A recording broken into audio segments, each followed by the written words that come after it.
बिहार में टीचर्स के 1,70,000 पदों पर बहाली हो रही है और इस बहाली की जिम्मेदारी बिहार लोक सेवा आयोग को दी गई है। आज जो टीचर्स के जो मुद्दे हैं उसको लेकर एक बैठक हुई है। जो लेफ्ट पार्टियां हैं बिहार में सीपीआई, सीपीएम और माले के जो शीर्ष नेता हैं उनकी बैठक हुई है और ये बात निकल के सामने आई है कि जब नियमावली बन रही थी, जो शिक्षक नियमावली 2023 बन रही थी, तो इस नियमावली को लेकर जो लेफ्ट पार्टियां हैं उनसे सरकार ने संपर्क नहीं साधा है। इस वक्त जो सीपीएम के जो वरिष्ठ नेता हैं हमारे साथ मौजूद हैं। सर, एक सवाल है और उसका आप जवाब दीजिएगा। ये जो शिक्षक नियमावली 2023 बनी है, क्या इस नियमावली को लेकर सरकार ने आप लोगों से संपर्क साधा था या आप लोगों से बिना संपर्क किए ही से लागू कर दिया गया है? जी नहीं, हम लोगों से कोई संपर्क नहीं साधा गया, न कोई बात हुई, न शिक्षक संगठनों से बात हुई। उनका एक तरफा फैसला है ये। सरकार का कहना है कि क्वालिटी एजुकेशन देंगे और अगर आपको जो नियोजित शिक्षक है अगर राज्यकर्मी का दर्जा चाहिए तो आप आइए बिहार लोक सेवा आयोग के माध्यम से, अगर आप परीक्षा पास कर लेते हैं तो हम आपको सारी सुविधाएं देने के लिए तैयार हैं। आपको क्या लगता है कि जो तेजस्वी यादव ने बात कही थी उससे कुछ ये डिफर कर रही है? आपका क्या मानना है? देखिए, क्वालिटी शिक्षा का कौन विरोध कर सकता है? क्या आप क्या कहना चाहते हैं? सरकार क्या कहना चाहती है? जो शिक्षक हैं सो क्वालिटी के नहीं हैं, उनके पास डिग्री नहीं है, बीएड एमएड उन्होंने नहीं किया है। ये सभी लोग डबल एमए हैं, बीएड हैं, एमएड हैं, कई परीक्षा पास कर चुके हैं। आपके द्वारा जो भी परीक्षा आयोजित की गई, दक्षता परीक्षा, वो सभी पास हैं। अब क्या टेस्ट आप करना चाहते हैं? धीरेन्द्र जी, ये बताइए कि आप लेफ्ट पार्टी की जो है एक अभिन्न अंग है, बिहार सरकार में शामिल हैं।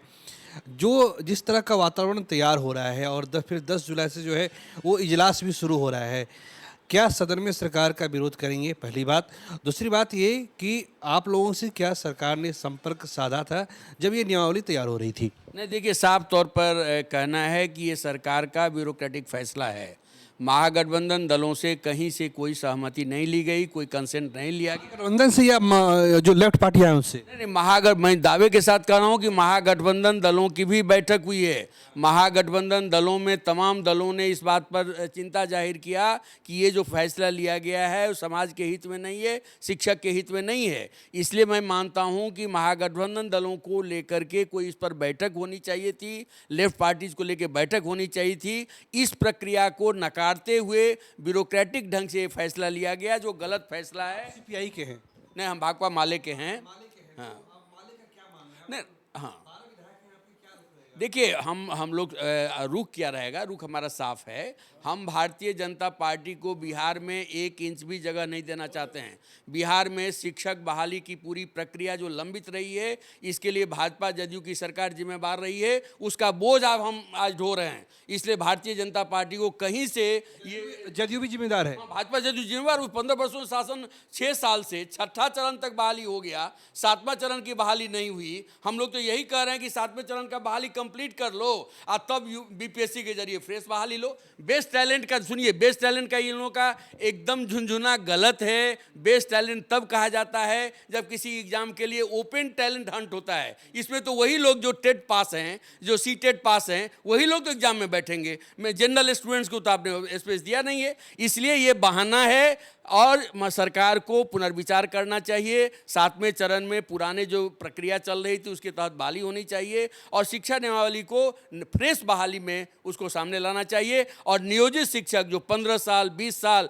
जो काम कर चुके हैं उसको राज्यकर्मी का दर्जा देना चाहिए। ये डेमोक्रेटिक सवाल है, ये इंसाफ का प्रश्न है। इस प्रश्न को लेकर हम सदन के भीतर और बाहर सरकार पर दबाव बना रहे हैं और मजबूती से दबाव बनाएंगे। सरकार को पुनर्विचार करना चाहिए। माले के 12 विधायक हैं। अब आप लोग कह रहे हैं कि जो शिक्षक नियमावली है उससे आप लोगों से कोई बताया नहीं गया था कि हम लोग ऐसा करने जा रहे हैं? बिल्कुल, ये बात तो है ही। ये बात तो हम लोग ओपनली सरकार के सामने भी रखा है और यहाँ तक कि हम लोगों ने महागठबंधन दलों के भीतर भी रखा है। लालू जी के सामने हम लोगों ने इस बात को रखा है। नीतीश जी के सामने भी दीपांकर जी की बात हो रही थी। दीपांकर जी ने कहा था कि आपको तो महागठबंधन दलों से एक सहमति लेकर के बात करनी चाहिए था, कोई निर्णय लेना चाहिए था। तो ये एक माने एकांगी निर्णय जो है वो बिल्कुल गलत है, एक तरफा निर्णय गलत है। और ये मेरे ख्याल से दुनिया के इतिहास में कहीं ऐसी घटना नहीं होगी कि 20 साल कोई सरकारी सेवा कर चुका हो, आप 20 साल के बाद वो कह रहे हैं कि आप फ्रेश एग्जाम में बैठो और तब तुमको फ्रेश नौकरी हम देंगे। ये अनडेमोक्रेटिक है, इनजस्टिस है और इसके खिलाफ हम हैं। ये दो जो लेफ्ट की जो है दो नेता थे, ठीक है, जो हाँ, ये बताइए सर कि जो बहाली हो रही है, ठीक है, ये जो बहाली हो रही है इनको लेकर क्या मानना है, आप क्या संतुष्ट? देखिए, हमारी वाम दल की आज बैठक हुई और शिक्षक आंदोलन के दिन से ही बराबर वामपंथ हम लोग एकजुट है शिक्षक आंदोलन के समर्थन में, और शिक्षक आंदोलन का जायज मांग है। दक्षता परीक्षा हो गई तो सभी शिक्षक हमारे गुणवत्ता के आधार पर योग्य शिक्षक हैं, इसलिए सरकारी कर्मी का दर्जा देना यह हम वामपंथ की एक मत राय है, आम जनगण की राय है। यह सरकार पर हम लोग दबाव दे रहे हैं और यह दबाव कब तक देते रहेंगे, पुनर्विचार करने के लिए मुख्यमंत्री जी बाध्य न हो जाएं। बीपीएससी जो है ये परीक्षा ले रही है, आयोग जो परीक्षा ले रहा है, एक लाइन में हम ये जानना चाहते हैं, जनता ये जानना चाहती है, क्या लेफ्ट पार्टी बीपीएससी की तरफ से जो आयोजित परीक्षा है उसको लेकर नाराज है, उसको लेकर सरकार से विचार करेगी? अगर ये परीक्षा 24 अगस्त से होनी है, अगर सरकार ने तय कर लिया कि नहीं हम परीक्षा उसके माध्यम से लेंगे, तो आप लोग का रुख क्या रहेगा? हम लोगों के वामपंथ का, सीपीआई का स्पष्ट रुख है कि 7वीं चरण तक के लोगों में पब्लिक सर्विस कमीशन से परीक्षा नहीं ली जाए। अगर लेंगे तो क्या करेंगे? हम कहते हैं नहीं लेना चाहिए, सरकार पर दबाव डालेंगे, डाल रहे हैं, आगे भी डालते रहेंगे।